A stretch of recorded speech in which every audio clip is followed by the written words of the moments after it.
Hello बच्चों, आइए इस प्रश्न को देखते हैं। एम्ब्रियो सेक की तरफ पोलन ट्यूब की वृद्धि है। हमारे विकल्प में विकल्प ए जियोट्रोपिज्म, विकल्प बी थिग्मोटेक्सिस, विकल्प सी कीमोटेक्सिस, विकल्प डी फोटोटेक्सिस। आइए इस प्रश्न की मुख्य अवधारणा देखते हैं।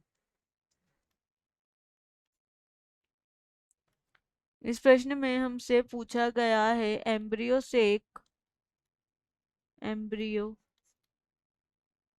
सेक की तरफ पोलन ट्यूब या परागनलिका की वृद्धि किस प्रकार की होती है। आइए इस प्रश्न का हल देखते हैं। पोलन ट्यूब की जो वृद्धि होती है, पोलन ट्यूब या जिसे हम बोलते हैं पराग नलिका की जो ये वृद्धि होती है, यह पादप हार्मोन पर निर्भर करती है। और यह पादप हार्मोन ऑक्सिन होता है, ऑक्सिन पर निर्भर करती है। वह कुछ कार्बोहाइड्रेट पदार्थों द्वारा क्या होती है, प्रेरित होती है। कुछ कार्बोहाइड्रेट रसायन होते हैं, उनके द्वारा क्या होती है, यह प्रेरित होती है, के द्वारा प्रेरित होती है जो पराग नलिका की वृद्धि होती है। अब देख हम इसे एक चित्र की सहायता से समझते हैं। हम यह चित्र बनाते हैं।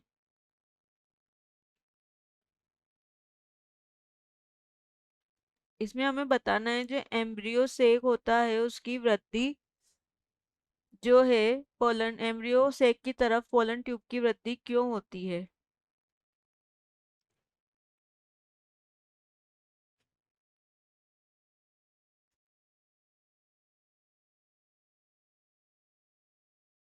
यह एक बीजांड काय का चित्र है।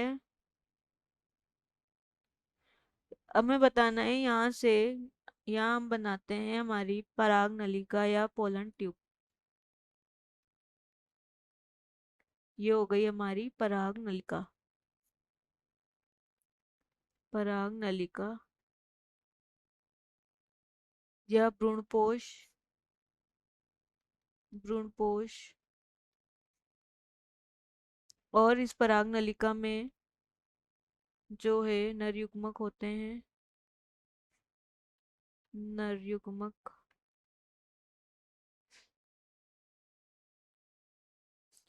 आवर्तबीजी पादपों में क्या होता है, जब परागकण परागण के बाद, परागण की जो प्रक्रिया होती है, परागण की प्रक्रिया के बाद परागकण या हम बोलते हैं जो पोलन ग्रेन होते हैं, वह वर्तिकाग्र पर अंकुरित होते हैं, यानी स्टिग्मा पर अंकुरित होते हैं। और वहां पर जनन नलिकाओं निकलती है। वर्तिकाग्र से क्या है, जनन नलिका निकलती है और जनन नलिका वृद्धि करके पराग नलिका के रूप में बाहर आती है। और पराग नलिका क्या है, वृद्धि करती है।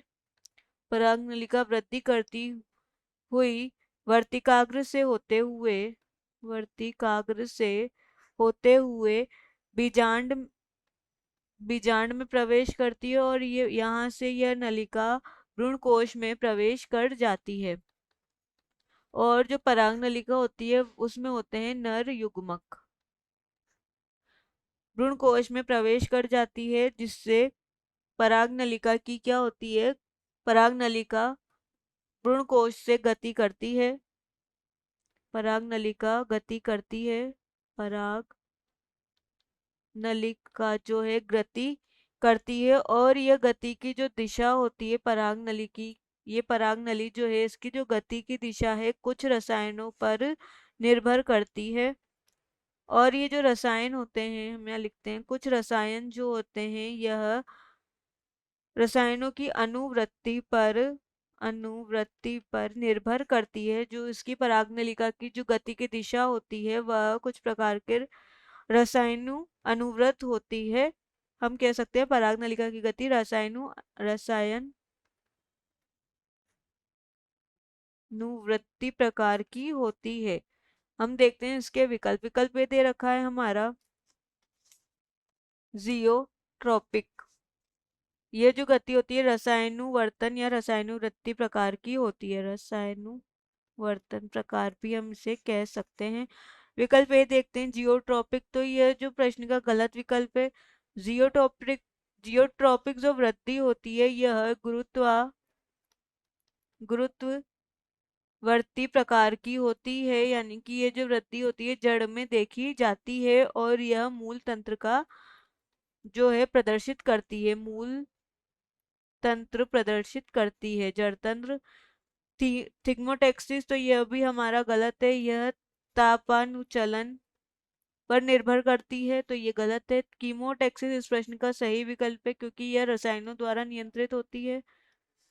रसायनों द्वारा नियंत्रित होती है, इस प्रकार की गति को हम रसायनुवर्तन भी कहते हैं। अतः इस प्रश्न का सही विकल्प है विकल्प डी, फोटोटेक्सिस। फोटोटेक्सिस क्या होती है? यह प्रकाशानुवर्तन प्रकार की गति होती है और यह गति प्ररोह तंत्र पादप का प्ररोह तंत्र प्रदर्शित करती है, तो यह भी इस प्रश्न का गलत विकल्प है। इस प्रश्न का सही विकल्प है विकल्प सी, केमोटेक्सिस।